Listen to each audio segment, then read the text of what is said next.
Hello, welcome to our channel.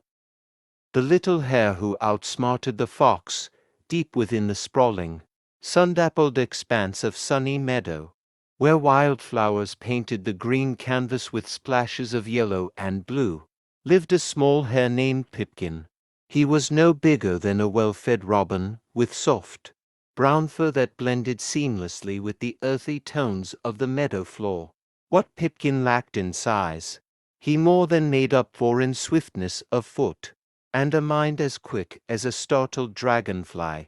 One glorious morning, as the dew still clung like tiny diamonds to the clover, Pipkin was happily engaged in his favorite pastime, nibbling the sweet, three-leafed plants. The air hummed with the buzz of bees and the gentle chirping of unseen birds. Suddenly, a long, ominous shadow stretched across Pipkin's peaceful patch. A scent, sharp and musky, filled his nostrils, instantly replacing the sweet aroma of clover. Pipkin froze, his nose twitching. He knew that scent. It belonged to Reynard the fox, the most cunning and feared predator in all of Sunny Meadow. Reynard was known for his sleek, reddish-brown coat, his piercing yellow eyes, and a set of teeth that could snap a twig as easily as they could. Well, a little hare, Reynard emerged from behind a clump of tall grass, his movements fluid and silent, a wide, toothy grin spread across his pointed snout as his gaze landed on the small, frozen figure of Pipkin. "Ah, well, well," he purred, his voice a low, rumbling sound that sent shivers down Pipkin's spine. "Look what the gentle breeze has brought me, a plump and perfectly sized breakfast." Pipkin's heart hammered against his ribs, a frantic drumbeat against the sudden silence of the meadow. Fear threatened to paralyze him, but somewhere deep inside, a spark of his quick-witted nature flickered to life. He knew that trying to outrun Reynard in a straight chase was futile. He had to use his brain, taking a deliberate, deep breath to steady his voice. Pipkin looked up at the towering fox and said, with surprising calmness, "Oh, good morning to you too, Mr. Fox. As a matter of fact, you've arrived at a most opportune moment. I was just attempting to shift this extraordinarily large and juicy turnip. It's far too heavy for a small creature like myself. Perhaps you, with your renowned strength, would be so kind as to lend a paw."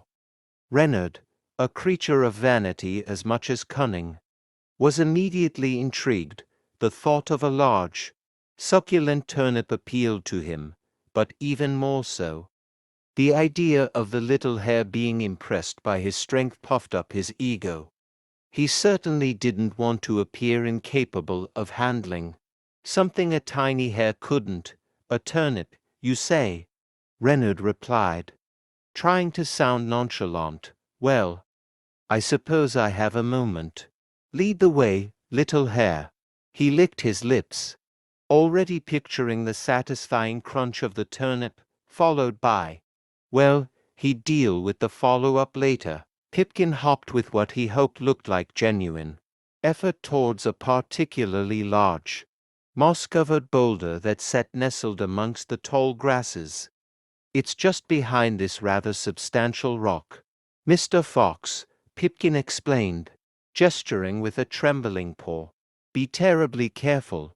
It's quite round and looks like it might easily roll if not handled properly." Reynard, his focus now entirely on the promised turnip and the admiration he expected from Pipkin, lumbered around the bulky rock. He could almost taste the earthy sweetness. He braced himself, expecting to see a massive root vegetable. Meanwhile Pipkin, as swift as a shadow, darted in the opposite direction. His small legs pumped furiously as he made for a dense thicket of thorny bramble, bushes that grew near the edge of the meadow. He knew Reynard wouldn't dare follow him into that prickly maze. Reynard huffed, his breath misting in the cool morning air as he peered behind the rock. There was no giant turnip. There was no turnip at all. just the smooth, damp earth and a few stray pebbles. Confusion furrowed his brow. Had the hare been mistaken?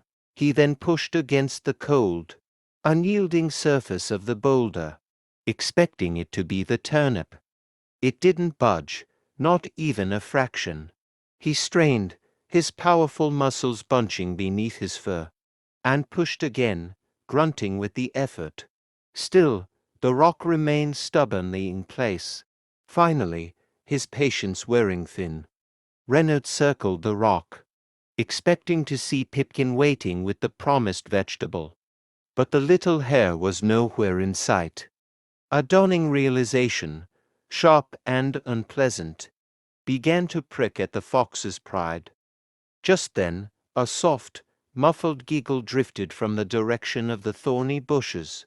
Reynard's ears twitched. He recognized that sound. It was Pipkin. "You little rascal!" Reynard growled, his voice laced with frustration. He finally understood. He had been completely and utterly tricked by the small hare. He glared at the impenetrable wall of thorns. He could hear Pipkin rustling within, probably nibbling on some berries, safe and sound. The fox knew better than to tangle with the sharp thorns for a hare. That was likely long gone from that particular spot by now.